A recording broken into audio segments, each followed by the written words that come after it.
이 시간에 하나님의 말씀 함께 봉독하겠습니다. 우리 누가복음 6장 27절로 36절까지의 말씀입니다. 저와 여러분이 교독하겠습니다. 그러나 내 말을 듣는 너희에게 내가 말한다. 너희 원수를 사랑하라. 너희를 미워하는 사람들에게 잘해주라. 너희를 저주하는 사람들을 축복하고 너희에게 함부로 대하는 사람들을 위해 기도하라. 누가 내 뺨을 때리거든 다른 뺨도 돌려대라. 누가 내 겉옷을 빼앗아가고 속옷까지 가져간다 해도 거절하지 말라. 누구든지 달라고 하면 주고 내 것을 가져가면 돌려받겠다고 하지 말라. 너희가 남에게 대접을 받고자 하는 대로 남을 대접하라. 자기를 사랑해주는 사람들만 사랑하면 무슨 칭찬이 있겠느냐. 죄인들도 자기를 사랑해주는 사람들을 사랑합니다. 잘해주는 사람에게만 잘해준다면 무슨 칭찬이 있겠느냐. 죄인들도 그만큼은 한다. 돌려받을 생각으로 남에게 구워주면 무슨 칭찬이 있겠느냐. 죄인들도 고스란히 돌려받을 생각으로 다른 죄인들에게 빌려준다. 그러나 너희는 원수를 사랑하고 잘해주며 돌려받을 생각 말고 빌려주라. 그러면 너희 상이 클 것이고 너희가 지극히 높으신 분의 아들이 될 것이다. 하나님께서는 은혜를 모르는 사람과 악한 사람들에게도 인자하시기 때문이다. 함께 읽겠습니다. 너희 아버지께서 자비로우신 것처럼 너희도 자비로운 사람이 되라. 아멘. 불교에서는 이상적인 인간을 상구보리 하와중생이라는 말로 표현을 합니다. 위로는 깨달음을 구하고 아래로는 중생을 구제하는 보살, 바로 그가 이상적인 인간상인 것입니다. 유교에서는 학문과 도덕에 뛰어난 군자를 이상적인 인간으로 보았습니다. 도교에서는 만물의 근원인 도를 따르고 덕을 함양하며 무의자연으로 돌아간 도인을 이상적인 인간으로 생각을 했습니다. 그렇다면 우리 기독교에서 이야기하는 온전한 인간상은 어떤 모습일까요? 유대인들은 어떻게 하면 인간이 온전해질 수 있을까? 바벨론 포로 이후에 수세기에 걸쳐서 경건운동을 하면서 모세오경 토라를 재해석해 나가기 시작했습니다. 그리고 그것을 통해서 자기 나름대로의 어떤 주석과 규례와 전통을 만들어 놓은 것이 미시나와 탈무드입니다. 그들은 결론적으로 진정으로 온전한 인간은 하나님의 말씀을 온전하게 순종함으로 축복을 받아 풍요롭고 부요하고 행복하게 사는 인간, 바로 이 인간이 온전한 인간이다 라고 그들은 생각을 했던 것입니다. 하지만 우리는 지난주 예수님께서 제자들에게 이 땅에 비록 가난하고 배고프고 눈물을 흘리며 핍박을 받아도 오히려 그것이 복되다 하며 행복의 역설을 말씀하셨습니다. 그리고 이제 오늘 말씀을 통해서 어떤 인간이 온전한 인간인지 그것을 우리에게 보여주고 있습니다. 우리는 누구나 다 내면의 상처를 안고 살아갑니다. 그 상처가 회복되고 날마다 하나님의 형상을 닮아 온전한 인간으로 자라가기를 우리는 진정으로 바라고 그런 마음이 있기 때문에 하나님 앞에 나름대로 신앙적인 몸부림을 치기도 합니다. 하지만 문제는 각자 사람마다 그 온전한 인간상의 모델이 다 다르다는데 문제가 있습니다. 니체가 이야기한 초인처럼 어떤 사람은 강하고 주체적인 인간상이야말로 내가 닮아가야 되는 온전한 인간상이라고 말하기도 합니다. 니체의 그 자라투스트라에 나오는 그 초인처럼 야수성과 정복적이고 호전적인 본능과 열정과 복수와 책략과 분노와 관능적인 쾌락과 모험을 즐기는 사람이 그 사람이야말로 초인이다 라고 추구했던 니체는 결국 말년에 미치광이가 되어 죽고 말았습니다. 자신이 이상화한 바로 이 인간을 추구하면서 살다가 결국 그 인간을 닮아가면서 결국은 살아가는 것이 인생이라는 것입니다.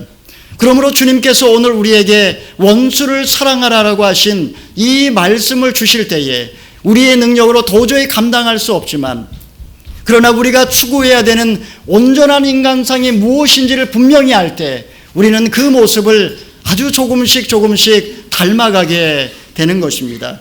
호랑이를 꿈꾸면 호랑이가 되지 못할지라도 고양이까지는 갈 수 있는 것과 마찬가지입니다. 온전한 인간이 되기 위하여 우리가 신앙적인 몸부림을 할 때 우리는 조금씩 그 형상을 닮아가게 됩니다. 그렇다면 예수님께서 우리에게 가르쳐 주신 온전한 인간은 어떤 모습일까요? 세 가지로 정리를 하기를 원합니다. 첫 번째는 온전한 인간은 선으로 악을 갚습니다. 우리 29절에서 31절까지의 말씀을 같이 읽어보겠습니다. 29절에서 31절입니다. 시작. 누가 내 뺨을 때리거든 다른 뺨도 돌려대라.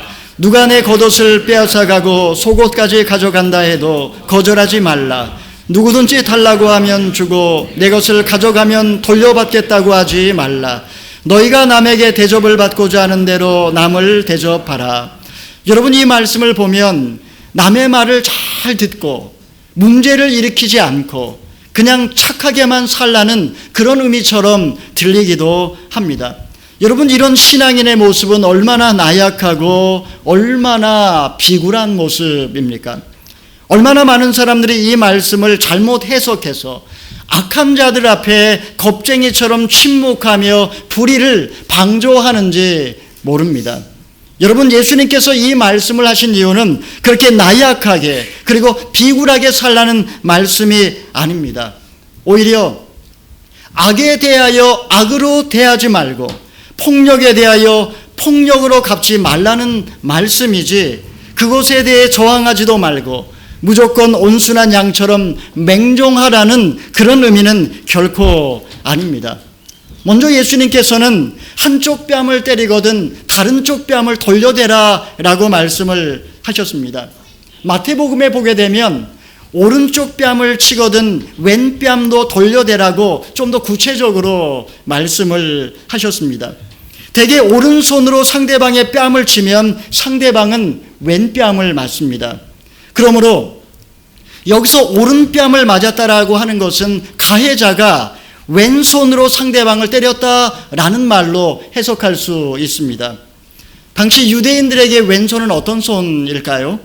이 왼손은 화장실에서 볼일을 보고 물로 씻을 때 사용하는 손이었습니다.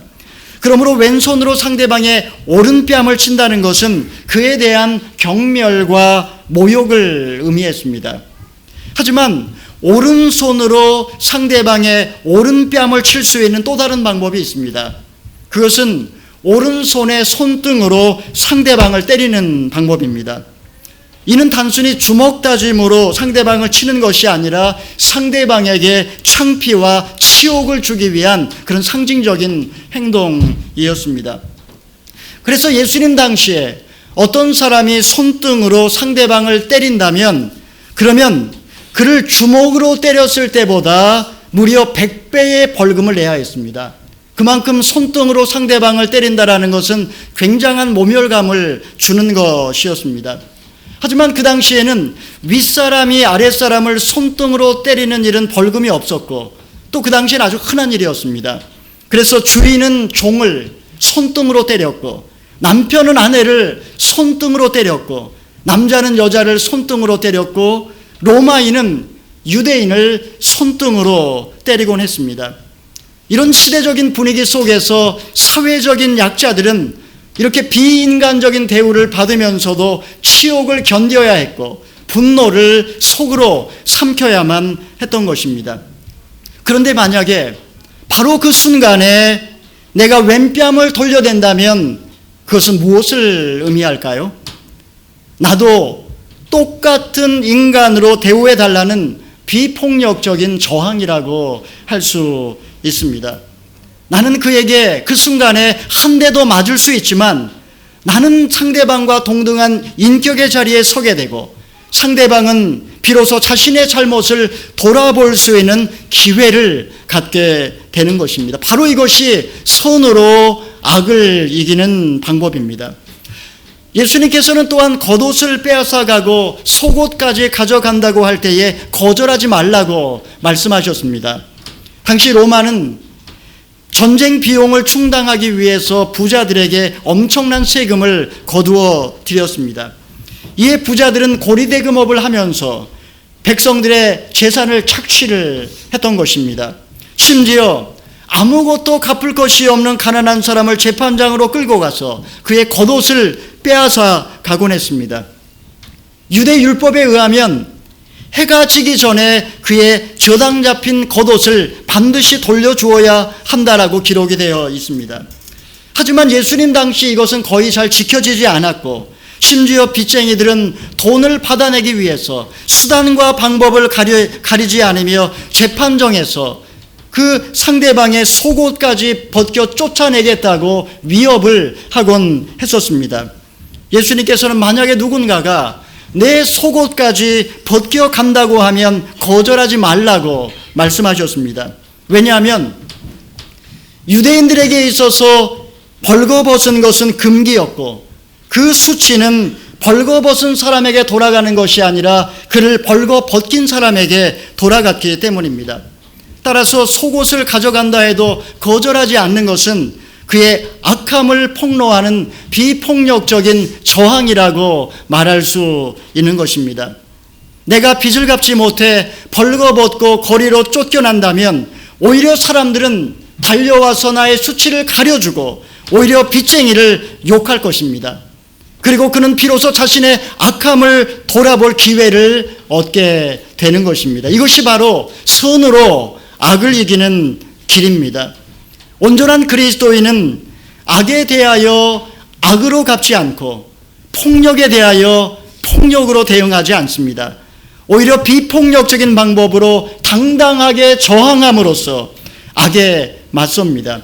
그리하여 마침내 선을 통하여 악을 이기는 것, 바로 이것이 악한 자들을 대하는 온전한 인간의 자세라고 주님은 우리에게 가르쳐 주십니다.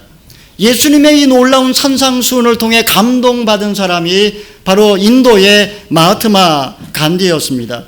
인도의 위대한 영혼 간디는 바로 이 예수의 정신을 따라서 살았던 사람이었습니다.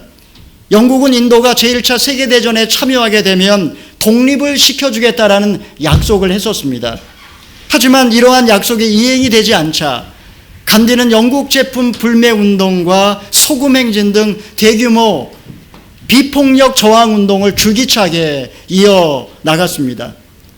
그 과정에서 8만 명이 목숨을 잃었지만 영국인 사상자는 놀랍게도 단 한 사람도 없었습니다. 여러분, 이것이 인도의 위대함입니다. 독립을 얻기까지 무려 27년이나 걸렸지만 영국인에게 결코 보복하지 않았습니다. 반면에 프랑스의 식민지였던 알제리에서는 7년 동안의 폭력 투쟁을 통해서 1961년에 마침내 독립을 쟁취했지만 그 과정에서 무려 100만 명이 목숨을 잃었습니다. 여러분, 이렇게 주님께서 가르쳐 주신 말씀, 바로 이것이 선으로 악을 이기는 길입니다. 우리 잠언 25장 21절에서 22절의 말씀을 같이 한번 읽어보겠습니다. 시작. 내 원수가 굶주리면 먹을 것을 주고 그가 목말라 하면 마실 물을 주어라. 이렇게 하면 내가 그의 얼굴을 부끄럽게 하는 것이며 여호와께서 내게 상을 주실 것이다. 신앙인이 이렇게 원수의 행동을 사랑으로 갚을 때에 그 원수의 양심이 부끄러워지고 결국은 회개에 이르게 될 것이다 라고 주님은 가르쳐 주십니다. 사랑하시는 성도 여러분, 악을 악으로 갚는 것은 누구나 다 할 수 있습니다. 눈은 눈으로, 이는 이로, 아니 그 이상으로 갚는 것, 바로 이것이 세상의 역사요, 그리고 이것이 배신의 역사요, 복수의 역사였습니다. 하지만 악을 선으로 갚을 때 바로 그는 그 순간에 온전한 인간이 되는 것입니다. 두 번째로, 온전한 인간은 어떤 인간일까요?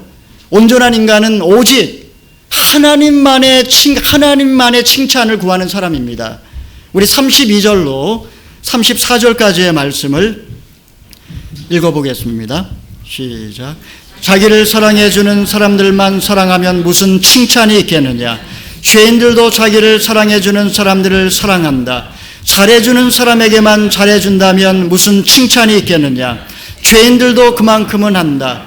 돌려받을 생각으로 남에게 구워주면 무슨 칭찬이 있겠느냐. 죄인들도 고스란히 생각으로 다른 죄인들에게 빌려준다. 세상에서도 자기를 사랑해주는 상관에게는 충성을 다합니다. 민족의 반역자라고 할 수 있는 세리들도 자기를 아껴주는 세리가 있다면 그에게 진심으로 감사할 줄 압니다. 심지어 깡패들조차도 의리가 있고 법도가 있는 것, 이렇게 죄인들도 다 그 정도는 한다라는 말씀입니다. 그런데 예수님은 진정한 행복을 발견한 사람, 온전한 인간은 그 정도에 머물러 있어서는 안 된다라고 말씀하십니다. 오히려 나를 미워하는 사람을 사랑하고 나를 모욕하는 사람을 잘 대해주고 악한 의도를 가지고 내게 다가오는 사람에게 빌려주라고 주님은 말씀하십니다. 여러분, 이것이 어떻게 가능할까요? 여러분, 어떻게 인간이, 성정을 가진 인간이 악한 사람을 사랑하고 모욕하는 사람을 잘 대해주고 그리고 악한 의도를 가지고 내게 다가오는 사람에게 돈을 빌려줄 수 있다는 말입니까? 오늘 본문에는 그 해답이 한 단어로 나와 있습니다. 칭찬이라는 단어가 3번에 걸쳐서 나옵니다. 여러분, 누군가가 나를 사랑해주고 잘 대해주고 도와준다면 거기에는 반드시 이유가 있을 것입니다. 심지어 무조건적인 사랑이라고 할 수 있는 부모와 자식 간의 관계에 있어서도 이런 것이 있습니다. 뭔가 나에게 기대하는 것이 있다라는 말씀입니다. 부모와 자식 간에도, 형제 간에도 마찬가지입니다. 그렇기 때문에 어느 순간에 나의 기대를 저버리고 그것에 대해서 아무런 보상도 주어지지 않는다면 그 순간에 그동안에 쏟아부었던 모든 정성이 한순간에 섭섭함과 원망과 미움으로 변해버리고 맙니다. 여러분, 인간이 왜 불행할까요? 이전보다 훨씬 더 잘 먹고 잘 살게 되었는데 왜 우리의 행복 지수는 여전히 밑바닥일까요? 우리 그리스도인들이라고 예외일까요? 우리 마음속에 섭섭함과 원망과 미움이 존재하는 이유가 무엇일까요? 왜 내 마음에 평화가 없고 삶이 고단한 이유가 무엇일까요? 사람의 칭찬과 사람의 보상을 바라기 때문입니다. 그것이 채워지지 않으니까 섭섭하고 대가가 주어지지 않으니까 화가 나고 나를 알아주지 않으니까 미움이 생기는 것입니다. 여러분, 이것이 인간을 불행하게 만듭니다. 가족관계도, 성도와의 관계도, 직장 생활도 결국 사람에게 칭찬과 기대를 걷게 될 때에 그것은 머지않아 실망으로 끝나고 맙니다. 얼마나 많은 가정들이 오늘날 친족들과 왕래를 하지 않고 원수처럼 지내는지 모릅니다. 얼마나 많은 교회가 불행의 고리를 끊지 못하고 서로를 핥히면서 고통 속에 살아가는지 모릅니다. 사랑하는 성도 여러분, 사람의 칭찬이 아니라 하나님의 칭찬만을 구할 때 그는 온전한 인간이 됐다라고 말할 수 있습니다. 대가 없이 사랑할 수 있고 아무런 보상바라지 않고 섬기고 남이 알아주지 않더라도 오직 주님의 칭찬만을 구하며 자기의 길을 뚜벅뚜벅 걸어가는 사람, 바로 이 사람이 진정 온전한 인간인 것입니다. 세 번째로, 온전한 인간은 어떤 인간일까요? 온전한 인간은 자비의 존재입니다. 우리 35절에서 36절까지를 읽어보겠습니다. 그러나 너희는 원수를 사랑하고 잘해주며 돌려받을 생각 말고 빌려주라. 다시 읽겠습니다. 35절 시작. 그러나 너희는 원수를 사랑하고 잘해주며 돌려받을 생각 말고 빌려주라. 그러면 너희 상이 클 것이고 너희가 지극히 높으신 분의 아들이 될 것이다. 하나님께서는 은혜를 모르는 사람들과 악한 사람들에게도 인자하시기 때문이다. 너희 아버지께서 자비로우신 것처럼 너희도 자비로운 사람이 되라. 예수님께서는 너희 아버지께서 자비로우신 것처럼 너희도 자비로운 존재가 되라 라고 말씀을 하셨습니다. 그런데 이 말씀의 병행구절 마태복음에 보게 되면 너희 하늘에 계신 아버지의 온전하신 같이 너희도 온전하라 라고 말씀이 나와 있습니다.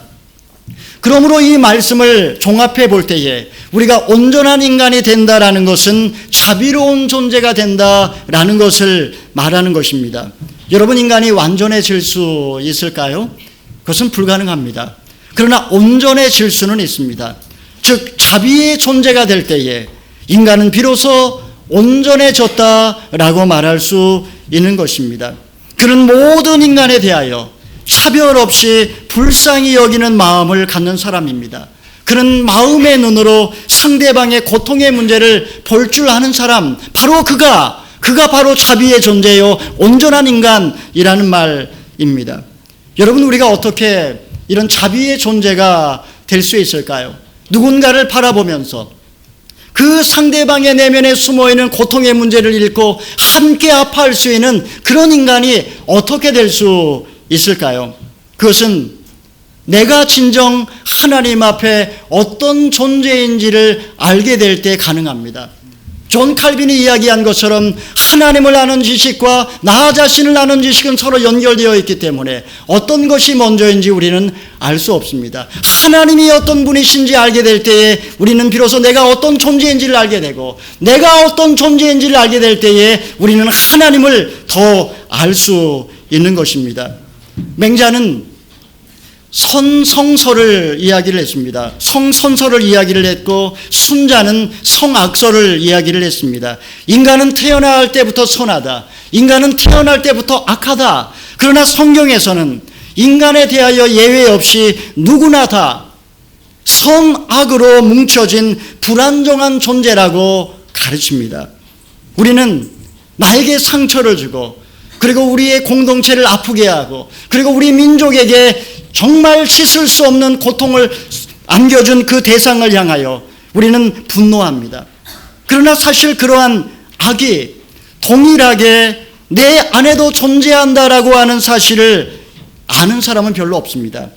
인간은 서로를 향하여 자기 마음속에는 그림자를 투사하면서 화를 내고 비난하고 정죄하고 손가락질하고 심지어는 악마화하기도 합니다. 전쟁이 일어나는 이유가 바로 여기에 있는 것입니다.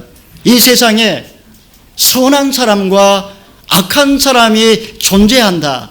이것은 수천 년 동안 동화 속에 나온 이야기이지만 그 역사만큼이나 오래된 거짓말이기도 합니다. 선한 사람이 따로 있고 악한 사람이 따로 있는 것이 아닙니다. 모든 인간은 선과 악으로 뭉쳐진 존재일 뿐, 내 안에는 지금 천사가 될 수 있는 가능성과 악마가 될 수 있는 위험성이 언제나 도사리고 있는 그런 존재라는 말입니다. 저희가 요즘에 사무엘상 말씀을 묵상을 하고 있습니다. 처음에 사울이 왕이 될 때에 그는 얼마나 겸손하고 얼마나 인격적인 사람이었습니까? 그는 이스라엘의 초대 왕이 될 만한 충분한 자격 조건을 갖춘 사람이었습니다. 하지만 그는 어느 순간에 그야말로 비탈길을 향하여 치닫기 시작합니다. 다윗은 어떻습니까? 그는 이 고난의 순간에 하나님의 주권적 섭리를 믿는 참으로 신실한 하나님의 사람이었습니다. 하지만 어느 순간에 그는 정욕에 사로잡혀 충신 우리아를 죽이고 그의 아내를 취하는 파렴치한이 되고 말았습니다. 여러분, 이것이 인간입니다.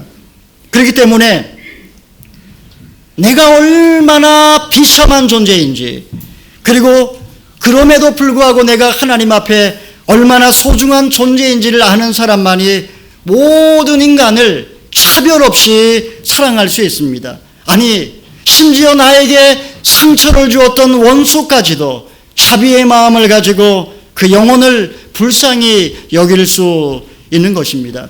하나님이 우리 인간을 어떻게 사랑하셨습니까? 죄악에 빠져 허덕이고 있는 이스라엘을 향하여 호세아서 11장 8절에서 주님은 이렇게 말씀하십니다. 함께 읽겠습니다. 호세아서 11장 8절입니다. 시작. 에브라임이여, 내가 어떻게 너를 포기하겠느냐? 이스라엘이여, 내가 어떻게 너를 넘겨주겠느냐? 내 마음이 바뀌어 내 긍휼이 뜨겁게 솟아오른다. 이스라엘이여, 내가 너를 어떻게 포기하겠느냐? 이스라엘이여 내가 어떻게 너를 넘겨주겠느냐. 나의 국률이 뜨겁게 솟아오른다. 감당할 수 없는 이스라엘의 죄악 앞에 하나님은 긍휼의 마음으로 그들을 다시 품으시는 장면을 보게 됩니다. 여러분, 이것이 하나님과 원수되었던 인간을 향한 하나님의 마음입니다. 그리고 이제는 온전한 인간이 되기 위해서 너희도 바로 이 마음을 품으라고 주님께서는 말씀하십니다. 사순절 기간을 보내면서 우리가 붙들어야 되는 것이 무엇일까요? 주님이 얼마나 인간을 사랑하셨는지, 그리고 인간이 얼마나 가망 없는 존재였는지를 묵상하며 그 사랑을 붙드는 기간이 사순절 기간입니다. 우리가 아직 죄인 되었을 때에 그리스도께서 우리를 위하여 죽으심으로 하나님께서 우리에 대한 자기의 사랑을 확증하셨느니라. 여러분, 이러한 하나님의 사랑, 이 하나님의 마음이 불쌍히 여기는 마음이요 온전한 인간이 갖고 있는 마음이라고 말씀하십니다. 지난주 수요일 날 YM DTS 아울리치 팀이 저희 교회를 방문을 했습니다. 저희 교회에서도 한 170명 정도 성도분들이 오셔서 그 공연을 함께 보시고 커밍 홈, 돌아온 탕자의 그 뮤지컬을 통해서 큰 은혜를 받았습니다. 공연이 다 끝난 다음에 마리아 잭슨 디렉터 선교사님께서 앞에 나오셔서 이렇게 말씀하셨습니다. 우리 뉴질랜드 오늘의 교회는 말씀도 좋고 다 좋지만 그러나 성도들 마음속에 하나님이 그런 마음을 주셨다라고 얘기하셨습니다. 성도들 마음속에 유독 죄책감이 많은 것 같다라는 말씀을 하셨습니다. 그 이야기를 듣고 제 눈에서 왈칵 눈물이 쏟아졌습니다. 우리 성도들 마음 깊은 곳에 남아있는 죄책감의 실체가 무엇일까? 무엇이 죄책감을 갖고 힘들게 신앙생활 하도록 짓누르고 있는 그 실체가 무엇일까? 그리고 지금 우리에게 정말 필요한 것은 하나님의 가슴에서 흘러나오는 긍휼의 강물이라는 사실을 새롭게 깨닫게 되었습니다. 사랑하시는 성도 여러분, 나 자신이 얼마나 비참한 존재인지, 그리고 내가 하나님 앞에 그럼에도 불구하고 얼마나 소중한 존재인지에 대해 아는 사람만이 비로소 자비의 존재가 될 수 있습니다. 이런 사람은 원수까지도 사랑할 수 있고 은혜를 모르는 사람과 악한 사람에게도 자비를 베풀 수 있습니다. 사랑하시는 성도 여러분, 여러분이 보실 때의 온전한 인간은 어떤 인간입니까? 여러분이 지금 모델로 삼고 여러분이 쫓아가고 있는 그 온전한 인간은 어떤 인간입니까? 그는 선으로 악을 이기고 사람의 칭찬이 아니라 하나님의 칭찬을 기대하며 모든 사람에게 차별 없이 자비를 베푸는 존재입니까? 이런 사람은 땅에 발을 딛고 살고 있지만 사실은 하늘에 속한 자입니다.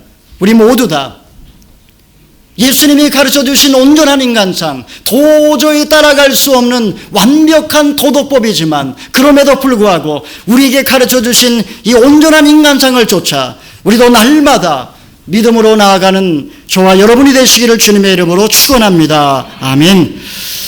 아멘. 우리 이 시간에 말씀에 의지해서 한번 기도하기를 원합니다. 기도할 때에 하나님 아버지, 우리에게 보여주신 이 완전한 도덕법 감당할 수 없지만 그러나 온전한 인간상을 바라보게 하여 주시옵소서. 선으로 악을 이기고 사람의 칭찬이 아닌 하나님의 칭찬을 구하며 모든 인간을 차별 없이 불쌍히 여기는 존재, 도저히 따라갈 수 없는 완전한 도덕법이지만 하나님 그것을 바라보고 우리도 따라가게 하여 주시옵소서.